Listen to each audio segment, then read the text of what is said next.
आइए समझते हैं कि दरअसल हमारा कॉन्फिडेंस लूज होने ही क्यों लगता है। क्योंकि ये जब तक नहीं समझेंगे तब तक आगे कैसे बढ़ेंगे। जब तक हम प्रॉब्लम को आइडेंटिफाई ही नहीं करेंगे, हमें कॉजेज ही नहीं पता होंगे, तब तक उनका सॉल्यूशन कैसे हो भला। तो आइए समझते हैं। हम जो ह्यूमंस होते हैं वो बाय डिफॉल्ट एक सोशल क्रिएचर होते हैं। हम ह्यूमंस सोसाइटी में रहना जानते हैं।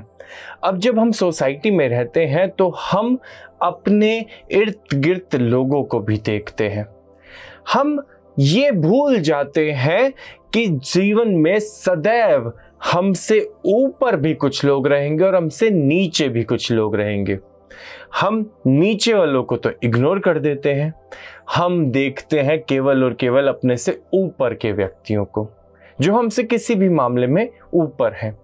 और जब हम निरंतर उन्हें देखते रहते हैं तो हम हीन भावना के शिकार हो जाते हैं कि उसका बंगला बड़ा, मेरा बंगला छोटा, उसकी गाड़ी बड़ी, मेरी गाड़ी छोटी, उसने 10,000 का मेकअप करा लिया, मेरे पास तो 3,000 रुपए थे जेब में, उसने ये कर लिया, उसने वो कर लिया, उसका सोशल मीडिया इतना चमक रहा है, उसके फॉलोअर्स इतने बढ़ रहे हैं, उसके जूते इतने महंगे थे, इसके कपड़े इतने महंगे थे। और ये सब देखते देखते पीयर प्रेशर में आते आते हम हीन भावना से खुद को घेर लेते हैं, शुक्राना करना भूल जाते हैं, हम उस ऊपर वाले पर विश्वास करना भूल जाते हैं, हम कर्म करना भूल जाते हैं, हम एक इंफीरियरिटी कॉम्प्लेक्स के शिकार हो जाते हैं। हम दूसरों की बातों पर यकीन कर लेते हैं जब वे नकारात्मक लोग हमें अपनी ईगो को सैटिस्फाई करने के लिए कुछ भी बोलकर चले जाते हैं। उन्होंने बोला हमें एक बार, हमने दोहराया अपने मन में 100 बार। ये हमें भीतर से खा जाती है चीज, हमें जीने नहीं देती, सांस लेने नहीं देती, सोने नहीं देती, खाने नहीं देती, कुछ भी करने नहीं देती।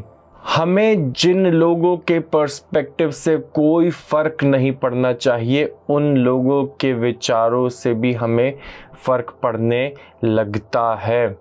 और ये बात जब बार बार किसी के मन में दोहरा दी जाए, खास तौर पे आप जितने छोटे हो उम्र में, जितने कच्ची आपकी उम्र हो, अगर आपको उसी समय पर आपके लिए हीन भावना पैदा कर दी जाए तो ये हीन भावना आपके मन में घर कर जाती है। जब आप उस एडोलेसेंस उम्र को पार करते हैं, जब आप वयस्क हो जाते हैं, बड़े हो जाते हैं, तब भी आपके मन में वो हीन भावना कहीं ना कहीं रह जाती है। मैंने अक्सर लोगों को देखा है कि उन्हें अपने स्किन टोन को लेकर के, या अपने बालों के तरीके को लेकर के, या अपनी हाइट को लेकर के बहुत ही ज़्यादा इंफीरियरिटी कॉम्प्लेक्स रहते हैं। और इनका एकमात्र कारण आपके मन में बार बार प्लांट की हुई जड़ें हैं कि आप हाइट में छोटे हैं, छोटे हैं, छोटे हैं, छोटे हैं, छोटे हैं, या आपका शरीर ऐसा है, वैसा है, वैसा है, वैसा है। जब आपके सामने बार बार ये चीज़ें दोहरा दी जाए और आप उन्हें इतना मन पे ले लें तो आप निश्चित तौर पे हीन भावना के शिकार हो जाते हैं। मेरा हाथ जोड़कर आग्रह ये है आपसे कि आप खुद के भीतर कॉन्फिडेंस बिल्ड करें। You are perfect just the way you are, you are beautiful just the way you are. अपने आप से बात करें, सेल्फ टॉक करें, इसी से ही आप अपने आप को हेल्प कर सकते हैं।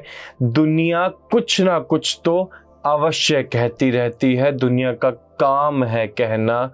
वो मैंने एक पिक्चर देखी थी जिसमें कुछ इसी प्रकार का गाना था। मैं हालांकि पिक्चरें ज़्यादा नहीं देखता, पर वो गाना कुछ इस प्रकार था कि कुछ तो लोग कहेंगे, लोगों का काम है कहना।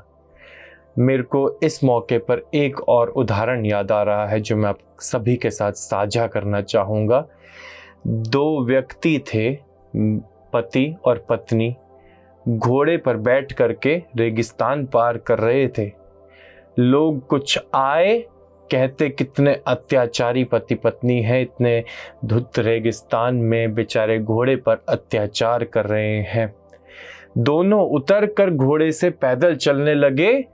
कुछ व्यक्ति फिर आए, उन्होंने उन दोनों मूर्ख को कहा कि तुम दोनों मूर्ख हो, जो घोड़े के होते हुए तुम पैदल चल रहे हो। दुखी होकर पति अकेला जाकर के घोड़े पर चढ़ गया और चलने लगा। फिर कुछ लोग आए, कहते कितना सेल्फिश पति है, बेचारी पत्नी पैदल चल रही है, खुद घोड़े पर बैठा हुआ है।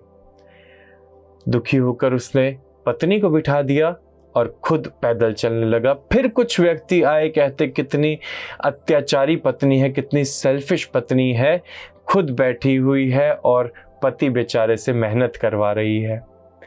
उदाहरण ये है, इसका तात्पर्य ये है कि दुनिया टिकने नहीं देती, दुनिया जीने नहीं देती। आप जैसे मर्जी भी कर लें, दुनिया आपको जीने नहीं देती।